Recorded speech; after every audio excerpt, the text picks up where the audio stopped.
एक जंगल में टुनटुनी नाम की चिड़िया रहती थी। अपनी बेटी चतुर्भुज के साथ रहती थी। जंगल की बाकी पक्षियों की तरह भी टुनटुनी चिड़िया खुश रहती थी, लेकिन उसे इस बात की चिंता रहती थी कि उसके पास इतना बड़ा मजबूत घोंसला नहीं है जितना बाकी पक्षियों के पास था। एक दिन जंगल में बहुत तेज बारिश शुरू हुई। तेज हवाओं ने टुनटुनी के घोंसले को झंझार दिया और कुछ ही देर में उनके घोंसले टूटकर गिर गया। हे भगवान, मेरा घर, अब मैं कहाँ रहूंगा? ये क्या हो गया? मेरा प्यारा सा घोंसला जो मीनाक्षी से बनाया था उसने तोड़ दिया। अब तूफान में जरूरी बेटा, अब क्या होगा? बारिश तो रुकने का नाम ही नहीं लेता है। हमें कहीं ना कहीं सुरक्षित जगह जाना होगा। यह मूसलाधार बारिश और तेज हवा मुझे छोड़ेगा नहीं। हम कहाँ जाएंगे? मेरा दिल तो बहुत घबराया हुआ है। माँ, अब हम क्या करेंगे? हमारे घर तो चला गया, सब कुछ बिखर गया। माँ, अब हमारे पास कहीं भी जाने का कोई रास्ता नहीं है। अरे चोरी, मेरे पास भी कोई रास्ता नहीं है। मेरी आंखों के सामने तो सब कुछ टूट गया। सोचो, हमारा घोंसला कितना प्यारा था, कितनी मेहनत से हर दिन का जोर का बनाया था, और अभी सब कुछ मिनट में बर्बाद हो गई है। मुझे नहीं पता कि यह बारिश कब तक चलेगी और हम कहाँ छुपेंगे। हम दोनों का क्या होगा? बेटी, तुम ठीक हो ना? जा गोरी माँ, मुझे डर लग रहा है। हम तो बेघर हो गए। माँ, अब हमें कहाँ जाना चाहिए? क्या हमारे पास कोई घर नहीं है? टुनटुनी और जरूरी ने कोशिश की टूटे हुए घर की कुछ लड़कियां इकट्ठा कर सके, लेकिन बारिश इतनी तेज थी कि वह इकट्ठा नहीं कर पाया। अब वह दोनों जंगल में भटकने लगे बिना किसी ठिकाने के। क्या होगा अगर बारिश और बढ़ गई? तो हमारे पास कोई जगह नहीं है जहां हम रख सके। तूफान और बारिश लंबी चली तो हम कैसे रह पाएंगे? मैं तो बस यही सोच रही हूँ कि किसी तरह कुछ मिल जाए ताकि हम सुरक्षित रह सके। मुझे नहीं पता जब गोरी क्या होगा, लेकिन मुझे उम्मीद है कि कुछ ना कुछ रास्ता जरूर निकलेगा। हम दोनों एक दूसरे का सहारा बने रहेंगे। टुनटुनी चिड़िया अपनी बेटी को समझने की कोशिश करती रहती है। जंगल के अंदर चलती रही, वह काफी देर तक उड़ती रही। ना उसे घर दिखाओ और ना कोई पक्षी उसे मदद करने वाला। थक हार कर वह एक पेड़ के नीचे बैठ गई, लेकिन बारिश ने उन्हें चैन से बैठने भी नहीं दिया। तभी एक चमक देखी और उसके पास एक प्यारी सी परी प्रकट हुई। वह परी बहुत ही सुंदर थी। तुम दोनों परेशान क्यों हो? तुम्हारे दुखी चेहरा मुझे दिखाई दिया। तुम क्यों परेशान हो? तुम्हारी हालत देखकर मुझे दुख हो रहा है। क्या तुम दोनों मेरे पास मदद के लिए आ सकते हो? मैं जानती हूँ तुम दोनों का दिल बहुत परेशान है। क्या मुझे ऐसा करने की कोई शक्ति है जिससे तुम्हारा दिल थोड़ा सा हल्का हो सके? तुम कौन हो? क्या तुम हमारी मदद कर सकती हो? हमारा घर तो तूफान में टूट चुका था। हम कहाँ जाएं? क्या करें? कुछ समझ में नहीं आ रहा है। हम दोनों बिना घर के भटक रहे हैं। क्या तुम्हारे पास हमारे लिए कोई समाधान है? मैं एक जादू पढ़ी हूँ, मुझे ये देखना अच्छा लगता है। क्या मैं किसी की मदद कर सकती हूँ? तुम दोनों की स्थिति बहुत कठिन है, लेकिन मुझे उम्मीद है कि मैं तुम्हें कुछ राहत दे सकती हूँ। मैं तुम दोनों को एक जादुई घर दे सकती हूँ, लेकिन इसके लिए तुम्हें 3 पहेलियां हल करनी होगी। क्या समय है तुम्हारे पास? तुम तैयार हो? क्या सच है माँ, मैं अपना घर पा सकते हैं? क्या तुम सच में हमें परी दे सकती हो घर? लगता है मुझे अब कोई रास्ता जरूर मिल गया है। बेटा, हम ये पहेलियां हल करेंगे। हमें कोशिश करनी चाहिए। हम इस हाल को दोनों मिलकर सामना करेंगे। हम जादुई घर पाने के लिए पूरी मेहनत करेंगे। हमें यही मौका है जीवन को खुशहाल बनाने से। तो सुनो, तुम पहले पहले तुम्हारा जो हमेशा आगे बढ़ता है मगर पीछे नहीं आता। टुनटुनी ने एक दूसरे के ओर देखा और सोचने लगा, समय हमेशा आगे बढ़ती रहती है, वो कभी वापस नहीं आता है। सही जवाब। दूसरी पहेली सुनो, जो बिन देखे चलता है बिन बोले चलता है। टुनटुनी जग्गू एक बार फिर से पे सच में पड़ जाता है। थोड़ी देर बाद तुमने कहा, आवाज बिना देखे बिना बोले खेलती हैं, बिना किसी शब्दों के हवा में खुल जाती है। बहुत सही। अब आखिरी सवाल, बिना किसी टांग के दौड़ता है, बिना किसी पंख के उड़ता है। ये पहेली पूछ कठिन थी, वह दोनों फिर से सच में पड़ जाता है। हवाएं बिना टांग के दौड़ती है और बिना पंख के उड़ती है। शाबाश, तुम दोनों ने सही जवाब दिया। अब तुम्हें जादुई घर मिलेगा। परी ने अपनी छड़ी घुमाई और सामने एक अद्भुत घर बना दी, जो अंगूरों से बना हुआ घर था। इसकी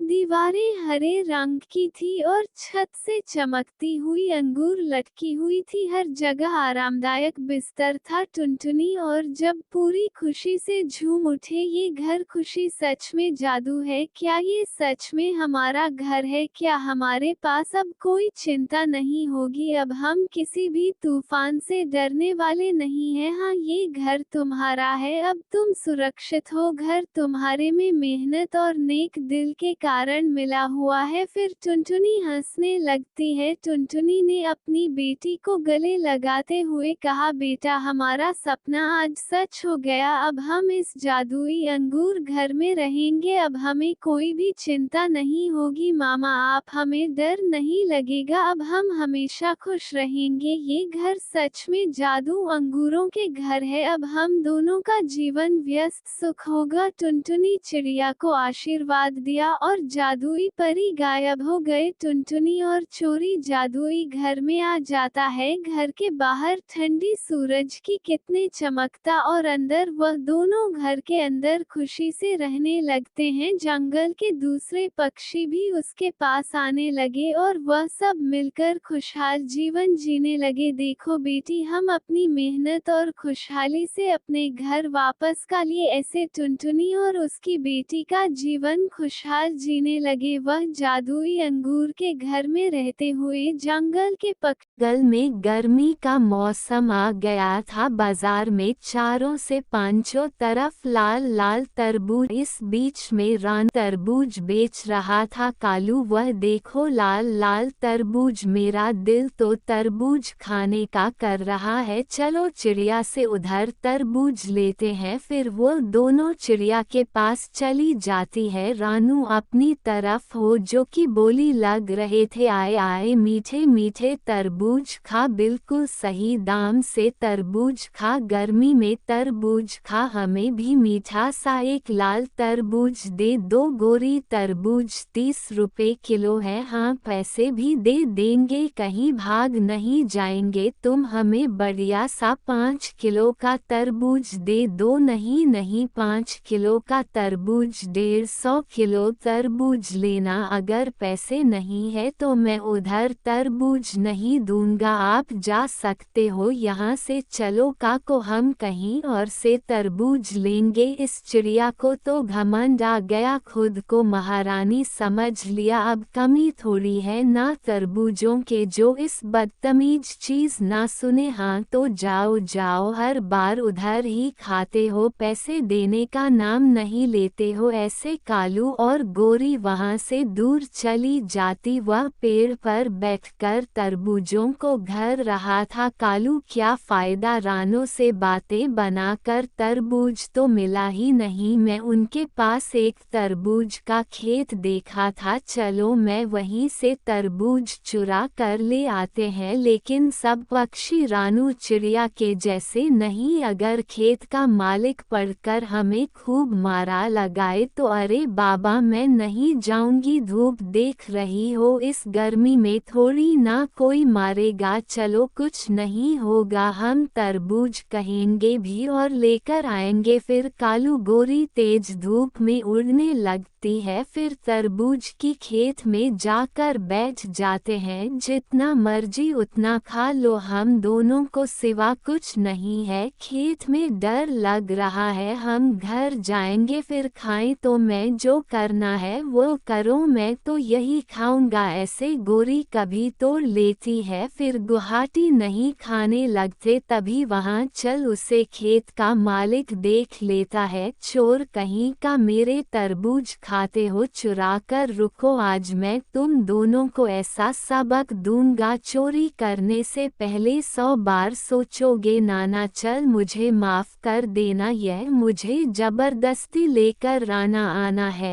चल भैया आप इतनी गरम क्यों होती हो ना तो मीठे हैं ना सफ़ेद है अंदर से खराब ऐसे तरबूज ले मुझे ना मारे चल थोड़ा शांत हो जाता है उनकी रस्सियाँ खोल देते ऐसे मेरे भी जैसा खेल तरबूज किसी काम के नहीं कोई खाता है सब बेकार है अगर हम इस सभी तरबूजों को भेज दे तो हमें क्या दोगे मैं आधा पैसा आपको दे दूंगा वह सब आप हम पर छोड़ दे चीज़ बेचना है अच्छे से जानते हैं हाँ मेरी पत्नी गौरी ने सही कहा मैं ये तरबूज मिनट में भेज दूंगा तरबूज ले जा मैं तुम्हें दे दूंगा था फिर वह तीनों तरबूज देखकर बैलगाड़ी बोल लेते हैं और कालू जाने लगते हैं तरबूज ले लो मीठे मीठे लाल लाल तरबूज ले लो ठंडे ठंडे तरबूज नीचे नीचे तरबूज ले लो खराब ना रहेगा या ना सस्ता ना खराब सबसे सस्ता दाम 20 रुपए किलो दाम तो अच्छा है क्या तरबूज मीठा भी है एक नंबर के लाजवाब तरबूज जरा एक तरबूज कबूतर को चेक कारण जीव कबूतर मैं अभी काट कर देता हूँ गोरी कभी तो गुजर ध्यान भटकती है लाल रकम की स्प्रे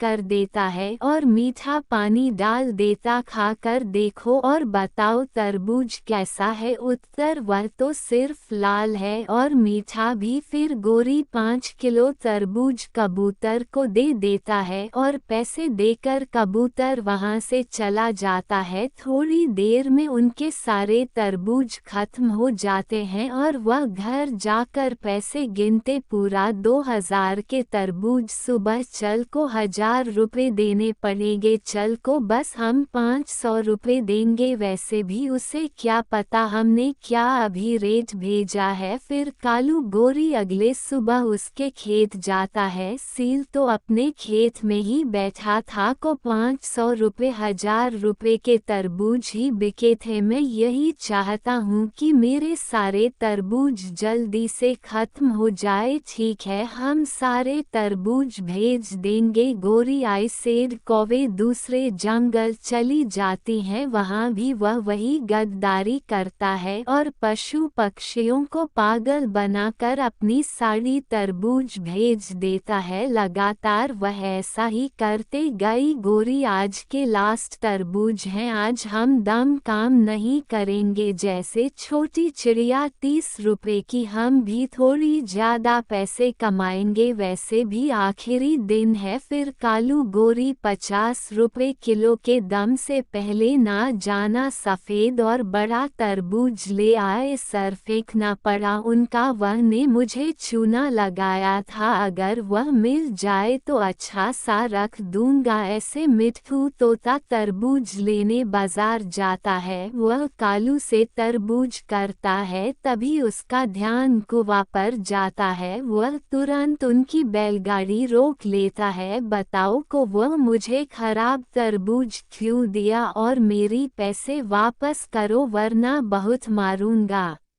गलती से तुम पर खराब प्रभु चला गया होगा वरना हम तो पूरी ईमानदारी से तरबूज भेजते हैं गोरी ने इतना कहा ही था तभी वहाँ कबूतर भी आ जाता है वह तो बहुत गुस्से में था जो तुम दोनों यहीं मिल गए वह जो मुझे खाने के लिए तरबूज दिया था वह लाल और मीठा था लेकिन घर जाकर सारा कुंवारा निकला कबूतर की मेरे साथ भी ऐसा ही हुआ है ये कौवे तो कुछ तो गड़बड़ करते हैं हमें उनकी तलाशी करनी चाहिए फिर मिट्ठू का वह कबूतर की रेडी को तलाशी करती है और कभी सारे पक्षी भी इकट्ठा हो गए थे बीच डब्बे में मीठा पानी है सारा खराब तरबूज भेज दिया और ये लाल रंग का स्प्रे है ये हमें पागल बना रहे थे इन्हें मारो न जाने कौन सा रंग खिल रहे थे थे और जनता से पैसे आते हैं, फिर वह सभी पक्षी मिलकर कालू गौरी को बहुत मारता है, उनके सारे पैसे भी लूट लिए जाते हैं। सब तेरी वजह से हुआ, ना पैसे बढ़ाते ना पके जाते, आगे से ऐसा कोई काम नहीं करेंगे, मेरा तो मुंह लाल हो गया है। ऐसे कालू गौरी जमीन पर पड़ने जाते हैं। तो प्यारे दोस्तों, मेरी कहानी को लाइक और चैनल को सब्सक्राइब करना ना भूले। आपका धन्यवाद। हे मामा, हम लोग हवाई जहाज में बैठेंगे। मामा, मेरी लाल टोपी और हरी वाली टाई दे दो, मैं वहीं पीकर जाऊंगी। मगर मामा, मेरे फूल वाली टोपी दे दो जो मैं मेले में से खरीदी थी, मैं तो वही टोपी पहनूंगी। रानू चिड़िया अपने बच्चों को तैयार करती और खुद भी तैयार होकर कबूतर के घर जाता है। कबूतर भाई, हमारे घर का ख्याल रखना, मैं फ्लाइट से विदेश जा रही हूँ, ज्यादा हमें भी तो बताएं क्या काम है। कबूतर भाई, विदेश में टुन्नू जी की बहन रहती, दिनों से हमें फोन करके बुला रहा था घूमने के लिए, और यह बच्चे भी जिद करने लगे तो आज समय निकालना ही पड़ा। राना बहन, हवाई जहाज में तो जाने में बहुत खर्चा आता है। हाँ मिट्ठू भाई, लेकिन सारा खर्चा उसी का है, दोनों की बहन की ही है, उन्होंने ही हमारी टिकट बुक की है। मामा, आप चलो भी, वरना हवाई जहाज चला जाएगा और हम सब यहीं रह जाएंगे। कबूतर मिट्ठू भाई, मेरे घर का भी ध्यान रखना। ऐसे रानू चिड़िया काकर जाने लगता है, वहाँ से एयरपोर्ट पहुँच जाता है। एयरपोर्ट पहुँचते हैं तो वहाँ सभी अमीर पक्षी थे। मामा, वह देखो हमारा हवाई जहाज आ गया, हम जल्दी, आप जल्दी चलो, हवाई जहाज में सीट बुक होता है, ऑनलाइन होने पर हमें जहाज में जाना होगा। मुझे तो पहले से ही पता था, अब ज्यादा ना बताओ, मामा को बताने से पता चला हो होशियार बना रहे हो। ऐसे दोनों बच्चे बातें कर रहे थे, तभी अलार्म माउंट होती है, सभी पक्षी जहाज में चली जाती है। मैं अपनी आप सीट पर बैठे 20 मिनट खड़े हो, फिर रानू चिड़िया बच्चों के साथ सीट पर बैठ जाता। रानू तो अपनी जिंदगी में पहली बार हवाई जहाज पर बैठे थे, उसकी साइड वाली सीट पर से खरगोश को भी बैठे। जहाज में सब अमीर पक्षी होते हैं और अंग्रेजी बोलते हैं, इसलिए मैं तुमसे इंग्लिश में बात करूंगी। लेकिन गोरी, तुमने इंग्लिश चल सकी का? आलू, मैंने कोई इंग्लिश नहीं सीखी, इसमें बोलने में है, क्या मैं बोल दूंगा? अच्छा, तुम 20 मिनट रुकना। ऐसे गोरी कभी अपना चश्मा निकाल के और चिड़िया को सुनते हुए जोर से बोलते, चालू जरा मैं अच्छा चश्मा साफ करना। हाँ गोरी, अभी करता हूँ। बेवकूफ कालू, मैंने क्या कहा था, अंग्रेजी में बात करनी है। सामने एक गवार चिड़िया बैठी है, इसने अपना राग जब आएंगे। हाँ गोरी, मैं अभी करता हूँ। मामा, ये देखो ये कौवे कैसे बातें करते हैं, जैसे हम कुछ जानते ही नहीं, किसी के बारे में कुछ नहीं बोलना कि हमारे गांव की नहीं, बस कि हवाई जहाज है, बुरा मान जाएंगे। कालू, मुझे भूख लगी है, एयर हो, मुझे खाना खाना है, पत्नी की बस आता ही होगा, तुम थोड़ी देर रुको। बच्चों, आपको भूख लगी होगी? हाँ मामा, मुझे भूख लगी है। फिर अपने पास से गुड़िया के लिए पराठे निकलते, ये देखकर गोरी कालू तो खूब हंसते। कालू, जरा देखो, इस गवार चिड़िया को अपने गांव की ट्वेट की तरह पराठे मांग रही है, इस पागल को कौन समझाए, यहाँ खाना एयर होस्टेस लाता है। हाँ गोरी, सही कहा, लगता है पहली बार हवाई जहाज में बैठी है। मैंने आपसे कहा था एरोप्लेन में खाना बना मिलता है, लेकिन आपने मेरी एक नहीं सुनी। ठीक है बेटा, आप वह खा लेना, पर मैं खा लेंगे, आपके लिए भी खाना मिलेगा, आप अपने अपने पराठे बाग में रख ले। कौवे हंसने लगती है, एक नंबर की गवार चिड़िया है, पूरे दिन काट लेंगे। गवार हूँ तो मैं फ्री में नहीं बैठी आई होगी, बाय बाय जोड़कर रिश्तेदार तो तेरा होगा। कौवे जी मेरी ननंद विदेश में रहती हैं, मैं उनके घर जा रही हूँ, मुझे फालतू पैसे खर्च करने का कोई अच्छा नहीं लगता। कालू इसकी ननंद विदेश में, मुझे तो सोच सोच कर ही हंसी आती है। आंटी जी आप तो इंग्लिश बोल रही थी। गुड़िया की इस बात पर गोरी चुप हो जाती है। एयर होस्टेस खाना लेकर आती है और मैं नूडल्स खाऊंगा, लहसुन बीज खाऊंगा और मुझे बर्गर दे दो। एयर होस्टेस चिड़िया को परिवार को खाना देती है और कौवा की तरफ जाती है, मैं छोले भटूरे लूंगा और मैं गाजर का हलवा खाऊंगा। गोरी किस बात पर? गुड़िया हंसते, मैं भी आपका गाजर का हलवा लाती हूँ, आप बस थोड़ी देर वेट करें। फिर गुड़िया को कुरान अपना भोजन खाती और चिड़िया उड़िया सब चुपचाप बैठी थी। एयर होस्टेस गाजर का हलवा लेकर आता है, कुछ ही देर में फ्लाइट विदेश के लिए उड़ान भरता है। सब पक्षी फ्लाइट में से फिर उतर गए थे। कालू हवाई जहाज में तो बैठकर बड़ा मजा आया, अब दोबारा से अपनी जंगल वापस भी जाना है, तब तक यहाँ वहाँ घूम लेते हैं। खाने का मेरा खर्चा करवा दिया मामा, वह देखो बुआ जी अपनी कर लेकर खड़ी है, जल्दी से उनके पास चलो। हाँ बच्चों जल्दी चलो, फुआ जी के पास चलते हैं। सच में गवार चिड़िया तो अपनी नंद के घर आई थी, कैसे कर लिए उसका